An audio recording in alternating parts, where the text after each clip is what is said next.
Saan po kayo, anong province nyo? Pasig. Pasig, ayan. Ano po yung masabi dito sa may Esplanade? Ang bango. Mabango ba? Ayan. Yan, nakapasal ka na dito ng mga takip silim, mga ganun yung.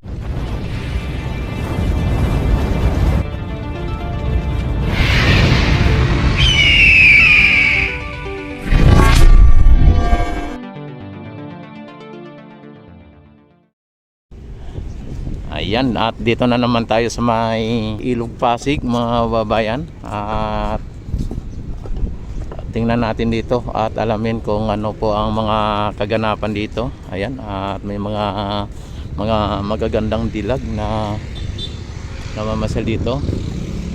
At dito mga babayan ay nakita naman ninyo may mga ano pa dito ng mga nagtitinda dito, no? Yung kanilang mga pisto, ayan, no? Nandyan pa. At mga nagbibisikleta dito, ayan, no? Ay grabe si kuya, oh, magpatakbo, oh. Paikis-ikis, oh. Ayan. At dito mga bayan, at silipin natin ang Ilog Pasig. Ayan, ang Ilog Pasig mga bayan ay nakita naman ninyo ay napaka linis, ano? Ayan, no? At ang linaw ng tubig. Ayan. Ang linaw ng tubig mga babayan. Ayan. At maliban lang dito sa may ilalim, oh, na talagang na ano dito, nasabit dito mga bayan, sumabit. Talagang may nakaano po na para maipon dito, no? Pero dito sa iba naman wala naman mga bayan, no? Yan, dito lang sa portion na ito. Dito lang sa portion na yan. Pero dito sa ano wala naman, ayan, no? Ang linaw at ang linis naman diyan. Ano? At pag dumaan ng mga MMD dito ay sigurado, at yung DNR ay sigurado ay kukolektahin po yan. Ayan. Kung inyo nakikita mga kabayan ay napakainit ang panahon ngayon, at hindi ako nagkamali ay mahigit o kumulang ng 39 degrees Celsius ang ating init. Ayan, at nung nakaraang araw ay naabot po ng 42 ang ating init ng ating Pilipinas, ano? Yan, talagang malinis na talaga mga babayan ang Ilog Pasig kung tutusin, at napakalinaw na ng tubig kung inyong nakikita. Natural na natural, hindi galing kanal. Ayan, oh. Napakalinaw po, napakalinis. Ayan. Parang ang sarap maligo mga bayan pagka ganyan kalinis at ganyan kalinaw, oh. Ang sarap maligo. Ayan. At nakita naman ninyo ang mga building ay talagang ayan, ay kitang-kita, at napakaganda po ng lugar. Ayan, no? Grabe mga bayan. At dito ang Plaza Mexico ito, at dito po ang Maestranza mga bayan, at doon ay ang Port Santiago sa dulo. Yan, at silipin natin dito sa may Phase 1C, at dito sa may Plaza Mexico. At may mga kapulisan po tayo dito na nakatalaga o nakabantay dito for seguridad o peace in order. Ayan, at dito ay talagang gamit na gamit po yung ano dito, no, yung hagdanan dito o yung tulay dito mga bayan. Ayan, o, umakyat sila, sir.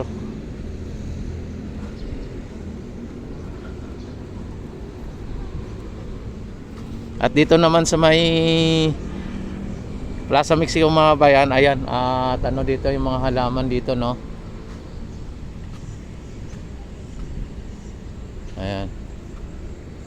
At ayan, may mga ano, yung bumababa mga bayan, sagdanan. Yan, at dito naman sa ilalim ng tulay ay makita naman ninyo ang linaw ng tubig mga bayan. May mga nakatrap na mga basura dyan, para sa ganon ay madali lang makulikta ng ating DNR. At ang ating damo dito mga bayan, no? Yung mga dogras dito mga bayan ay nawala na. Ang iba namatay na, no? Dati ay clean and green, ngayon ay clean na lang, wala na pong green, kunti na lang. Hello mga ma'am, morning. Ayan. Hindi tayo pinansin, ano. Ayan, dito ang Plaza Mexico mga bayan. At sa ngayon ay talagang mainit na mainit ang sikat ng araw, ay talagang wala pong mga masyadong namamasyal dito dahil po sa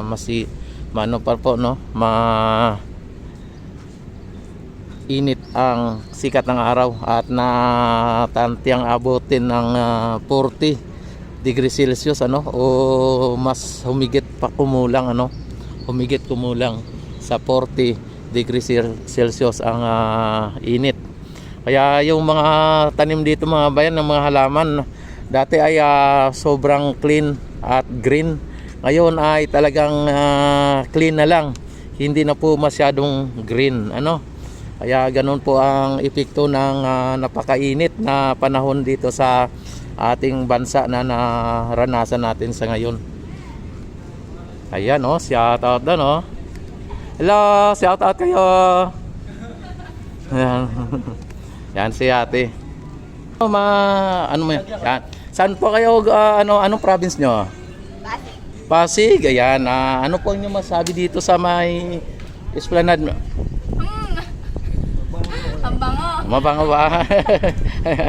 Yan, nakapasyal ka na dito ng mga takip silim, mga ganon, yung malapit na gabi o gabi. Ganon, hindi. Mas maganda dito kapag takip silim na, kasi ang daming namamasyal at saka makikita mo po yung mga ilaw na napakaganda. Yan. Yes, the best. I-shoutout mo yung mga mag-anakan mo sa Pasig. Shoutout sa tatay ko. Saan nagising ka na sa bahay? Ganon, bakit ito, pag-alis mo doon, tulog pa? Ay, grabe. Ay, sa bagay na pagka ganyan ang tao na natutulog ng gabi, sa anang araw, sa gabi nagtatrabaho, no? Opo. O, nagtatrabaho sa gabi. Ayan, yan ang okay lang po yan. Pero pag nagtatrabaho sa natulog sa araw, nagtulog din sa gabi, mayayaman po yun. Di ba, sir, no? O, di ba? Kasi hindi naman yun matutulog kapag walang makakain, eh.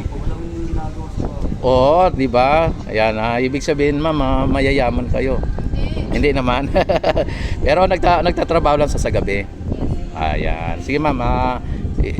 Yung mama mo, bakit papa mo lang yung sinashoutout mo? Wala na po akong mama. Ayan, kasama mo ang boyfriend. Opo. Ayan. O siyempre, alangan naman ang sabihin ni ma'am na girlfriend, kasi boy ka, eh. Hindi idol, hindi nangangahulugan ng idol na pag sinabing boyfriend ay yung talagang yung iniisip natin. Di ba pag sinabi na boyfriend, ibig sabihin kaibigang lalaki. Di ba? Yan ganun, idol. Yung ina-advise mo naman na dirty minded naman, eh. Ayan. Di ba, no? Tama, no? Pero kung kapatid, sabihin niya kapatid. Siyempre, kaibigan ka, eh. Ibig sabihin, boyfriend yun. Opo, kahit na hindi ka pa nanligaw sa kanya, ngayon, idol, umpisahan mo ng ligawan. Kasi sinabi, baka mamaya sabihin ni ate, ang hina naman itong boyfriend ko. Oo, hindi man lang nagpaparamdam, hindi man lang nagsasabi. Ayan. At saka mo lang maisip, idol, at ma-realize na mahal mo na pala siya nung iniwanan kanina. Oh, di ba? Tama, di ba tama, ate? Oh. Oh. Yan.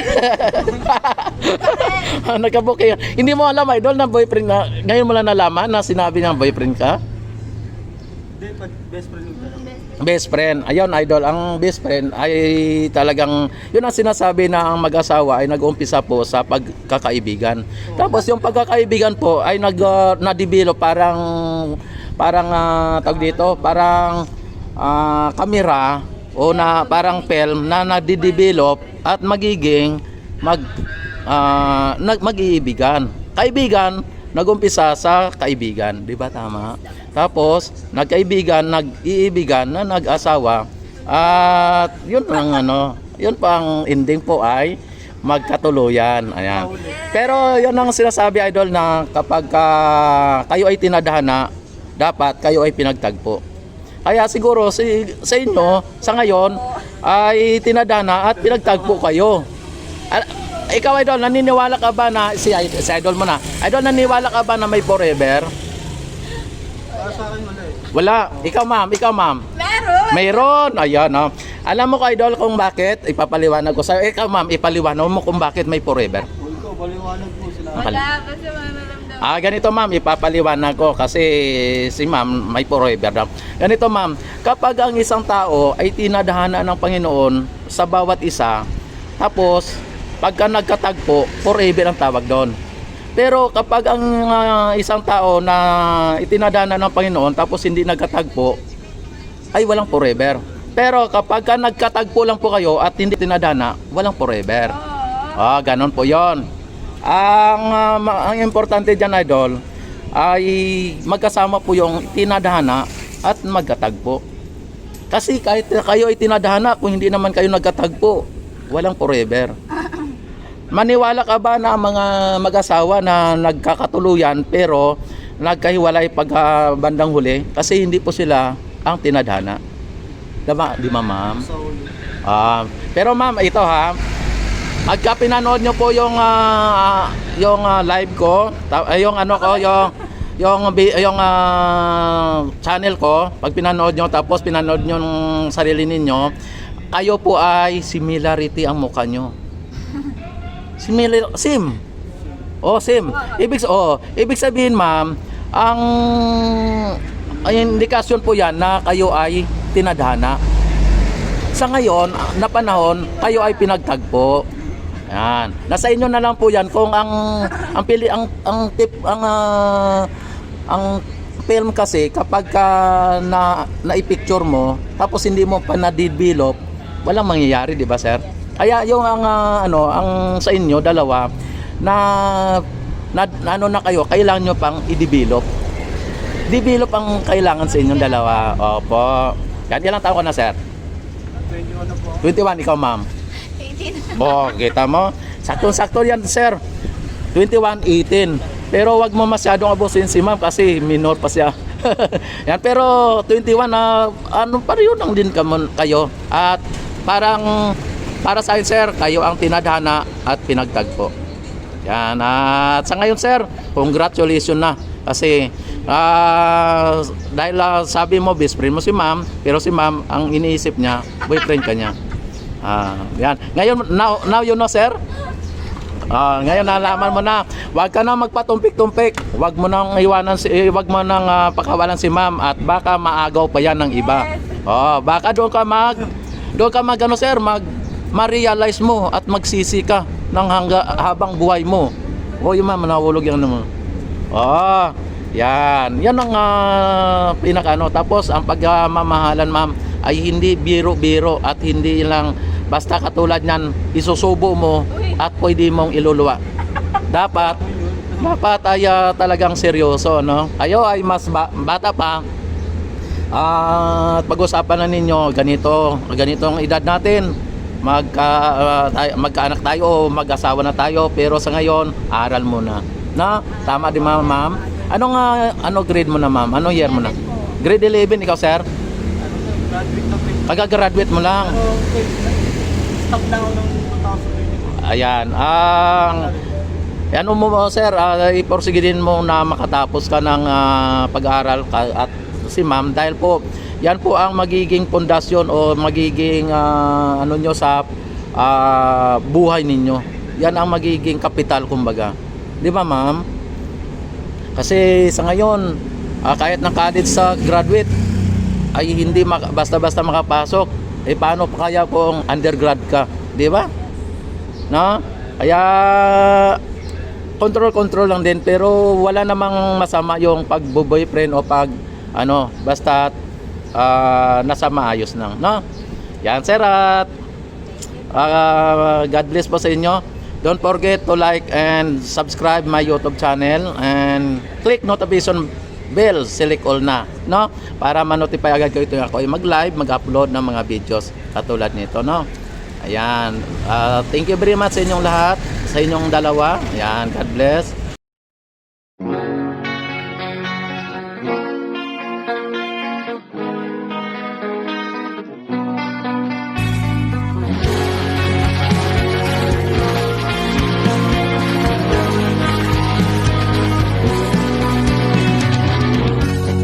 Di mo'y abot ang langit, walang pake kahit mainit, nagsasayaw sa kalye, bata matanda ang katabi.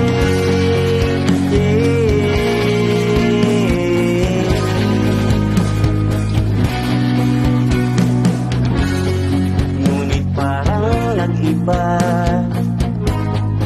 ang ihip ng hangin, kailangang balikan ating mga nasimulan.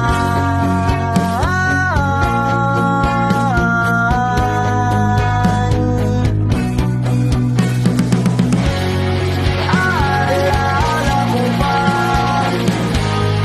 tayong lahat ay masaya, puno ng ligaya.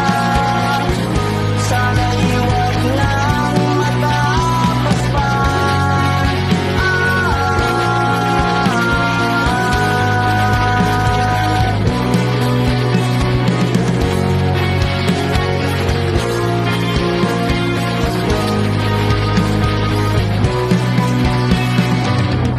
Iisa ang ating nais, payapa, masaya, tahimik na buhay. Nagkapit-kapit bisig, saksing ating ang buong daigdig.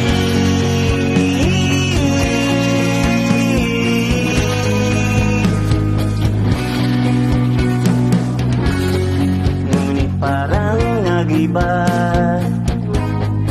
ang ihip ng hangin, kailangang balikan ang nating mga nasimulan.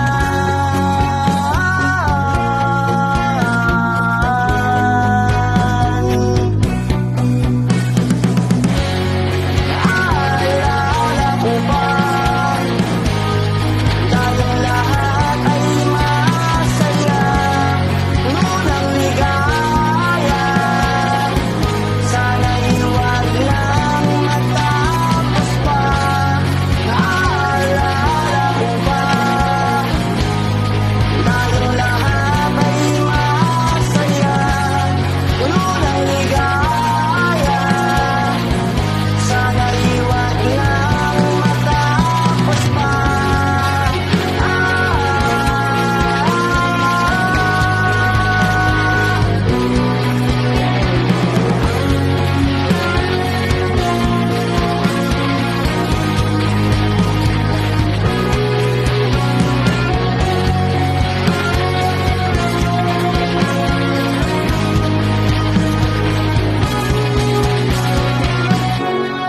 Naalala ko pa,